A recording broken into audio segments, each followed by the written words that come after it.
Queremos darle un saludo muy especial a todos los participantes de este módulo en programación inclusiva. Sabemos que es uno de los módulos fundamentales para hablar de una gestión inclusiva y busca justamente ayudar a resolver algunas de las preguntas de quienes nos enfrentamos en el día a día con el reto de asegurar que el diseño de programas, de estrategias, de proyectos efectivamente no deje a nadie atrás. Entonces, para esto, en este módulo van a poder encontrar distintas orientaciones, recursos, materiales, de manera que puedan aprender y aplicar en los programas y proyectos que ustedes lideran, en los que participan y acompañan,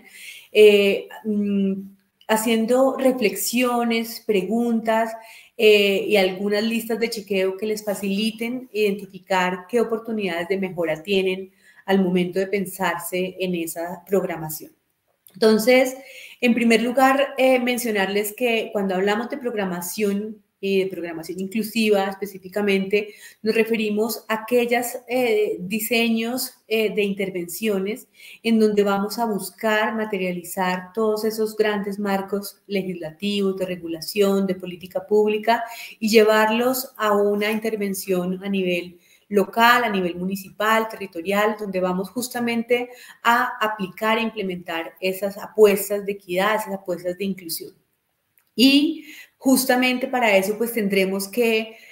hacer una mirada mucho más profunda a la que hacemos cuando hacemos una programación de manera general para todo un grupo de ciudadanos. Aquí vamos a ir un paso más allá, vamos a buscar indagar por esos grupos que se están quedando atrás por distintas razones. Sabemos que algunas de esas causas de exclusión o de discriminación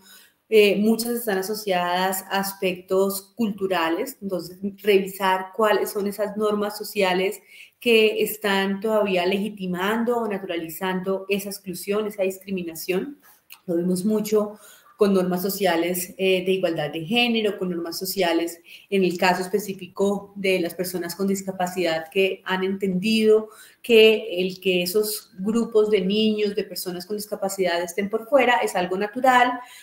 justamente para protegerlos, justamente porque también se había asociado todo el concepto de discapacidad a una condición de salud, pero justamente bajo una mirada de derechos humanos, bajo una mirada adecuada de inclusión, pues tendríamos que revisar y reflexionar sobre esas normas sociales, esos comportamientos, esas prácticas y esas creencias que todavía tenemos en una comunidad que están naturalizando que un grupo esté quedándose por fuera. Entonces,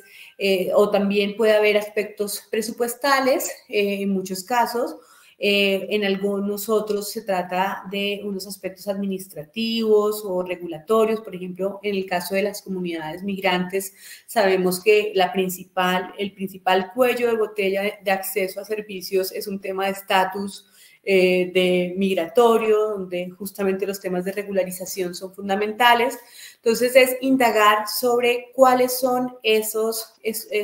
causas estructurantes de la exclusión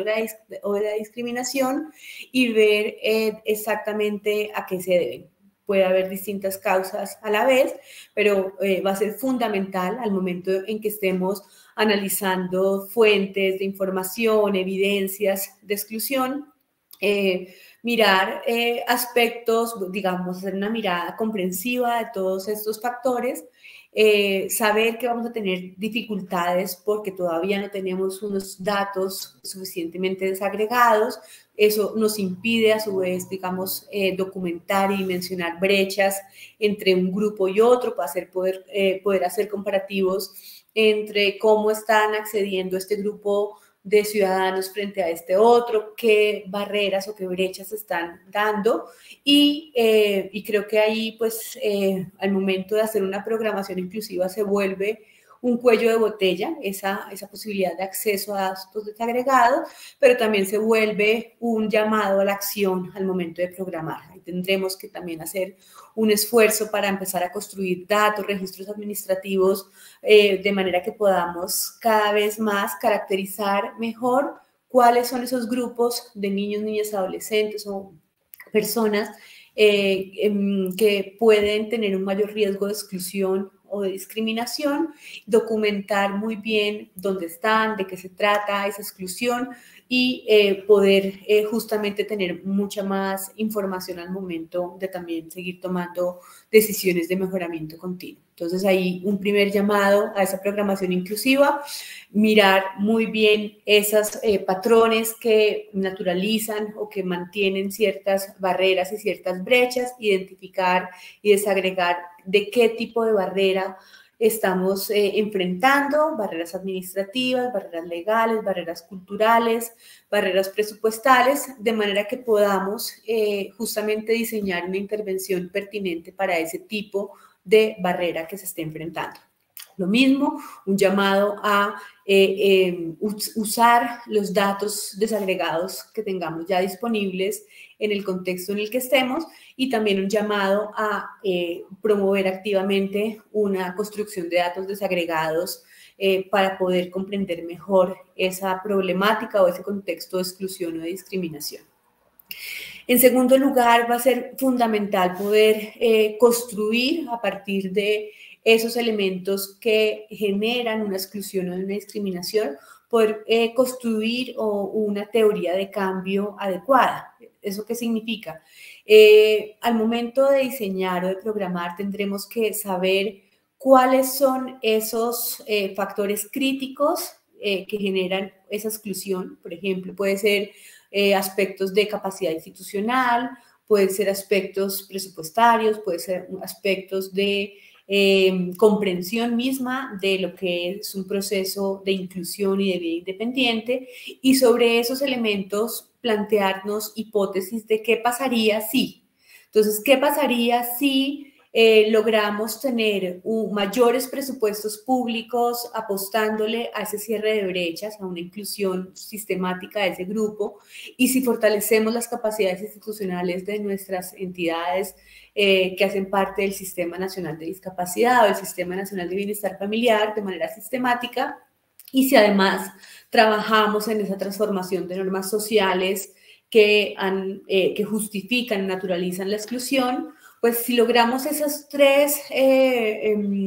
premisas, pues efectivamente vamos a avanzar hacia una sociedad más inclusiva, más respetuosa y que actúa efectivamente y rechaza de manera categórica cualquier situación de exclusión o discriminación que enfrentan las personas con discapacidad.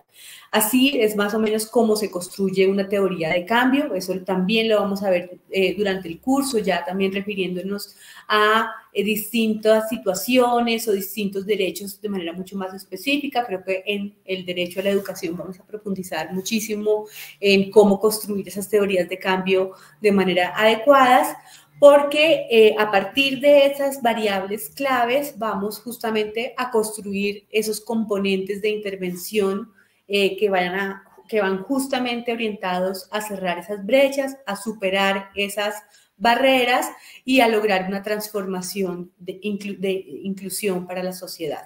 Eso va a ser justamente parte de esos grandes componentes de una estrategia, de un programa, de un proyecto que vamos a tener, y ya al momento de hacer ese diseño de plan de acción, de plan de intervención, pues va a ser también fundamental identificar unas actividades que son claves cuando hablamos de una programación inclusiva. Tendremos que hacer justamente análisis de datos desagregados, hacer una identificación de necesidades específicas de estos grupos que tienen ese mayor riesgo de exclusión o discriminación. Tendremos que profundizar exactamente qué sucede con estas niñas, con estas personas con discapacidad, con esos grupos étnicos, de manera que podamos salirnos de la generalidad, salirnos de la mirada, donde siempre estamos como haciendo la aproximación promedio a todo el grupo de ciudadanos, y aquí vamos a hacer un análisis mucho más en profundidad para estos grupos, de manera que pues aseguremos también acciones diferenciales para cada uno de ellos. Esas acciones diferenciales es importante entenderlas que no suponen una segregación de la mirada de una programación inclusiva. Obviamente vamos a querer que todos los niños y las niñas interactúen, se relacionen de manera natural, pero tendremos que considerar qué aspectos adicionales y complementarios deben tener esa estrategia y ese proyecto para lograr que ese relacionamiento, esa participación efectivamente se dé. Aquí también pues vamos a identificar algunas acciones de búsqueda activa. Normalmente es importante que cualquier estrategia que materialice una apuesta de inclusión considere acciones específicas de búsqueda activa de esos grupos, porque justamente como han estado rezagados y discriminados o invisibilizados, pues necesitamos asegurar que estos grupos se sientan llamados. Va a ser un trabajo adicional que tendrán que hacer quienes ya implementen el programa, acercarse a las comunidades, a las familias, a las casas y buscar que efectivamente se construya la confianza para que esos grupos participen y para mantener obviamente esa participación de manera adecuada. Creo que el trabajo con las familias, con las comunidades es algo fundamental. Esto es otro de los elementos claves de una programación inclusiva, es buscar que cualquier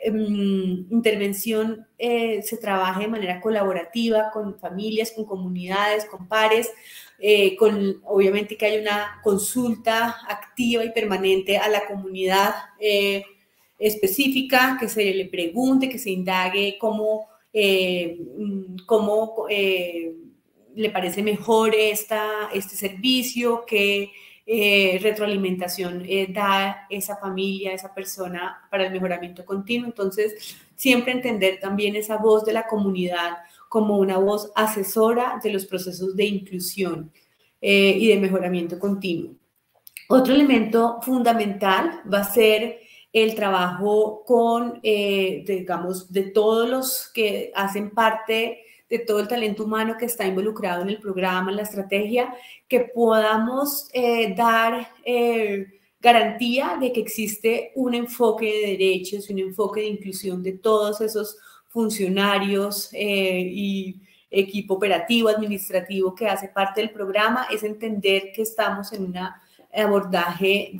con enfoque de derechos, donde justamente pues eso nos va a suponer procesos de reflexión y de mejoramiento continuo durante la programación, durante la implementación, para corregir de manera flexible, de manera pertinente y oportuna cualquier falla que se esté presentando durante esa implementación del programa o de la intervención. Aquí va a ser muy, muy importante que partamos todos de un enfoque de derechos, partamos todos de un enfoque de compartir los principios de inclusión y vida en comunidad de las personas con discapacidad, de manera que sea un trabajo fluido y orientado a esa garantía de derechos de las personas con discapacidad y, por supuesto, a su vida independiente. También va a ser fundamental que dentro del diseño de esquemas de seguimiento y monitoreo tengamos unos indicadores explícitos y adecuados que nos den cuenta de cómo se está cerrando la brecha en caso de que esto, pues, tengamos esos datos desagregados para lograr y monitorear ese cierre de brecha, para que indaguemos cuáles son los ajustes que estamos implementando en la programación, cómo se materializa esa flexibilización de la oferta social o del programa que estamos tratando de fortalecer o de mejorar o de diseñar de manera adecuada. Entonces va a ser muy importante que esos aprendizajes de adaptación, de flexibilización, hagan parte de un esquema de gestión de conocimiento, que documentemos casuísticas, mejoras, ajustes, porque eso va a permitir que también otros grupos que también están en ese mismo proceso de aprendizaje puedan también acceder a esa información y a ese conocimiento. Entonces también documentemos muy bien esas mejoras y compartámoslas de manera sistemática. Y finalmente, pues tengamos siempre dentro de esos indicadores de gestión de calidad, de gestión de cierre de brechas, de acceso efectivo de la comunidad, de cómo la cobertura se va ampliando hacia este grupo, cómo se va reduciendo esa falla de exclusión al diseño de un programa. También identifiquemos cuál va a ser como el grupo asesor donde la comunidad tenga su voz y nos permita justamente hacer procesos de mejoramiento continua del programa. Entonces, siempre dentro de cualquier esquema de seguimiento y monitoreo, busquemos un mecanismo sistemático donde se escuche a la comunidad, donde esas ideas, esas quejas, esas peticiones efectivamente se transformen en procesos de mejoramiento continuo. Y bueno, creo que es justamente a través de las evaluaciones directas con la comunidad donde vamos a poder también contrastar la efectividad de esa programación inclusiva. Entonces va a ser fundamental saber si todo ese esfuerzo de esa intervención, ese programa efectivamente está logrando un mayor acceso, una mayor participación, una mayor permanencia de las personas con discapacidad en el programa, a través de justamente esta información sistemática y este diseño sistemático donde la inclusión es entendida como una variable fundamental en cualquier proceso de gestión de calidad y de mejoramiento continuo. Entonces, ya les invitamos a aprender de estas reflexiones, a compartir también las de ustedes al momento de hacer mejoras en sus programas, en sus estrategias, que también nos compartan